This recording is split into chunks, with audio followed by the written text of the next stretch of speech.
السلام عليكم كسو دوادا مركله iyo barnaamijyadeena caafimaadka oo aan kaga soo gudbino bogeenan bukaan deeq clinic fadlan hadaad nagu cusub tahay nagula saaxiib bogeena oo guji subscribe muuqaalkan waxaan uga hadli doonaa virus dilaa ah isla markaana safmareen ah laguna magacaabo coronavirus markii ugu horeysay 1960 ayaa la ogaaday viruskan laakiin markii ugu horeysay oo dad laayo waxay ahayd 2012 waxa uu ku dilay 858 qof dalka Saudi Arabia ugu dambeeyna wuxuu ku faafay wadamada dariska ah ee bariga dhexe ilaa uu gaaray wadamada reer Yurub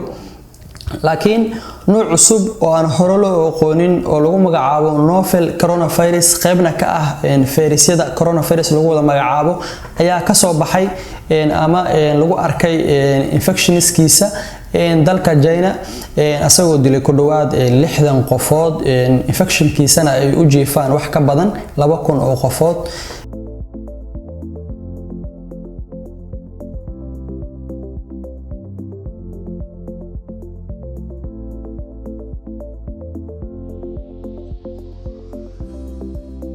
calaamadaha uu keenay wuxuu la mid yahay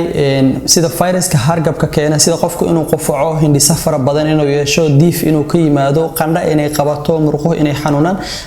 laakiin wuxuu kaga sii duwan yahay in qofka wuxuu istaajin doonaa ama uu fariisiyaa kaliyihiisa ilaa ugu dambeyn qofku oo u dhinto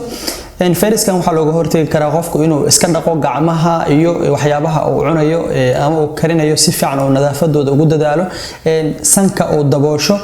hadii uu arko qof hargab qaba ama hindhisa iyo waxyaabo lamida oo ka dareemana oo aad uga taxadiro inuu la kulmo ama uu contact la sameeyo ama uu taabto oo kale iyo sidoo kale qofku inuu isticmaalo cabitaan fara badan sidoo kale qofka haduu isku arko wuxuu isticmaali karaa dawooyinka xanuun baabiyaha ah oo san u baahnayn dhakhtar inuu u qoro si uu uga gaashaanto qandhada faraha badan ee qaban doonta iyo fuuqbax ku imaan doona waa mahadsantiin